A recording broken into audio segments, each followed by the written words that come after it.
Hello everyone, welcome back to Wild Photography. So this is the second video within the topic 3 pillars of photography, and in this video lesson we are going to learn about what is aperture. So there are few prerequisites for this video. One is how to start wildlife photography. The other one is the introduction to the 3 pillars of photography. I would recommend that you complete these 2 video lessons before you watch this one. I have given the links to both of these video lessons on the description of this video. So let's get it started. So now, what is aperture? To explain it in a very simple way, the aperture refers to the opening of a lens diaphragm. So in the image, you can see the diaphragm kind of a wings, what you see there, and there is a small hole over there. So the diaphragm can close or open, and then it let light inside your sensor. So aperture is referring to the opening of the lens diaphragm. Okay. So with that definition, next we are going to talk about 3 key nuances of aperture. First one is f value or f-stop. Second one is depth of field. The third one is opening of lens. These nomenclatures and terms are very important to understand the nuances of aperture. First one, f value or f-stop, you would have heard about 1.4, 2, 2.84, 5.6, 32, and it goes on. Normally we call it as f1.4, f2. You would have also seen this in the specification of a lens. So this is what is called as an f value. The second one, depth of field, it could be a shallow or deep. So to explain depth of field, you need to consider the point where you are focusing your camera towards as a wall. That becomes your plane of focus. And depth of field means from that wall, how much behind and how much front to that wall is in focus. So that becomes an area of focus. So if the depth of field is shallow, that means that area of focus is very less. And if it is deeper, means that area of focus is much longer. If you don't understand it at this point of time, don't worry. I have few specific examples with some illustration which will make it very clear for you. Okay. The third one is opening of lens, which either we call it as shoot it wide open or shoot it narrow. What that means is the diaphragm is at the fully retracted position. That means it is taking the maximum light possible. Narrow means you are actually closing the diaphragm. So when someone says shoot wide open, that means you need to let diaphragm in the retracted position and take the maximum light to sensor. How all these 3 are related? When we say wide open, that means you are shooting your lens at the lowest possible f value. That means if a lens is f4, if you are shooting it at f4, that means you are shooting that lens wide open. But if a lens has a capability of 2.8, then shooting at 2.8 means wide open. Now look at this image, f1.4, the diaphragm is completely retracted. It's letting in the maximum light, and absolutely opposite to that, f16, you can see the diaphragm is closed, letting in very lesser amount of light. So this is the difference at each level, f1.4 to 2.8. As your f value increases, the amount of light which comes into your sensor goes down. This is one of the very important point over here. Now with the same thing, when your f value increases, your depth of field increases. So typical scenario, when 10 of your friends you are taking their image. Assume there is a wall and all 10 of your friends are leaning on the wall. In that case, you don't need much depth of field. You can use your lowest possible f value and you will be able to take all of them in focus because everyone is standing in the same line. Now, same your 10 friends are walking as a group towards you in multiple lanes, like 2 people in the front, then another 4 people at the back. In that case, you need more depth of field. Now the same scenario, you can compare it with a single tiger walking towards you, or there are 3 tigers walking one behind the other towards you. On the first scenario, only 1 tiger, you can shoot it with a lower depth of field.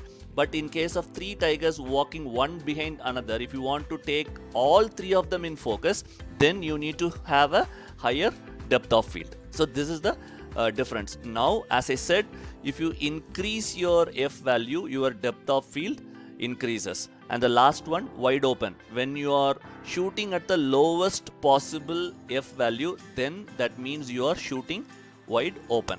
Now I am going to give you a quick illustration of depth of field using an example. So this would make it absolutely clear for you. So as you can see in this image, there is a tree trunk, and then you can see 3 tigers in a line, one behind another, and then you are seeing some trees behind those 3 tigers. Now you are here, and I want to remind you, on a tiger safari you are not supposed to get down on the ground. This is just for illustration. Don't quote me somewhere that you can sit like this and shoot a tiger. Coming back to the topic. So if this is how you are going to shoot this, and you are keeping your focus exactly on the eye of the first tiger, this is what is called the plane of focus.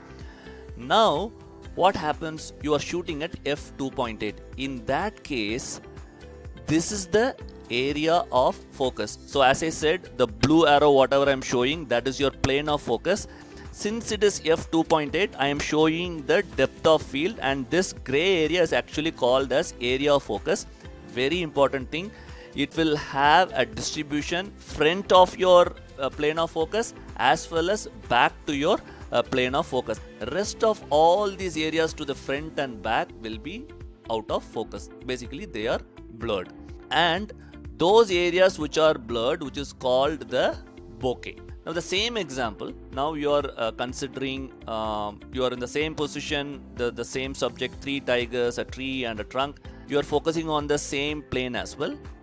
Now you are shooting at f8. In that case, your depth of field increases. Now you are able to take the second tiger as well into focus, and little bit closer to your tree trunk. Still your tree trunk is out of focus, and the rest of the areas goes out of focus.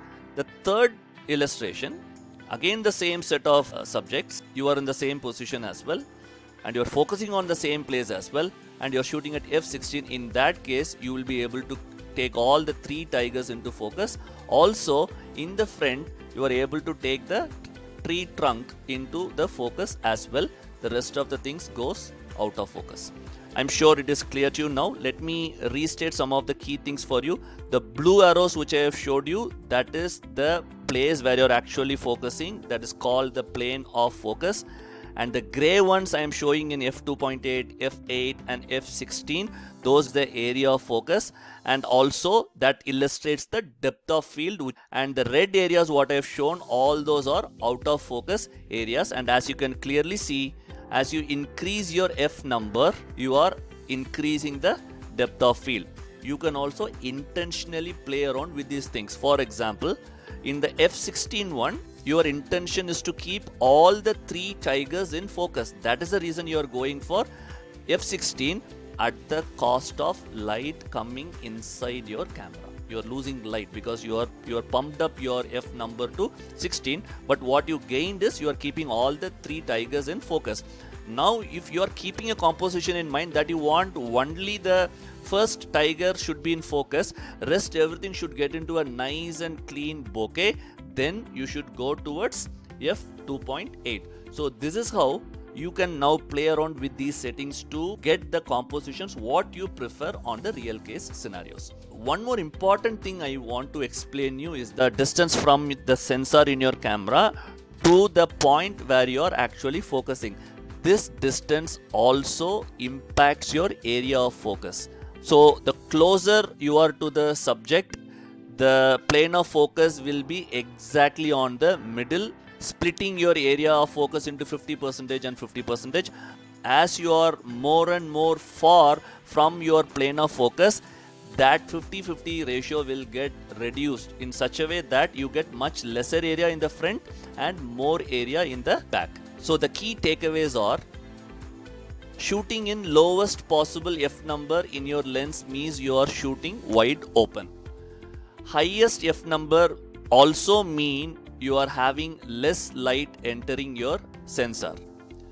Lowest f number and closer to the subject will get you a nice and creamy bokeh. Closer to subject, focal plane will be at the middle to the overall area of focus. So that's it about aperture. I'm sure you understood the nuances of it. If you still have any questions, please leave me a note at the comment section. I would definitely get back to you with the answers. So the rest of the videos from this series of the 3 pillars of wildlife photography will be shared with you soon. Thank you so much and meet you soon.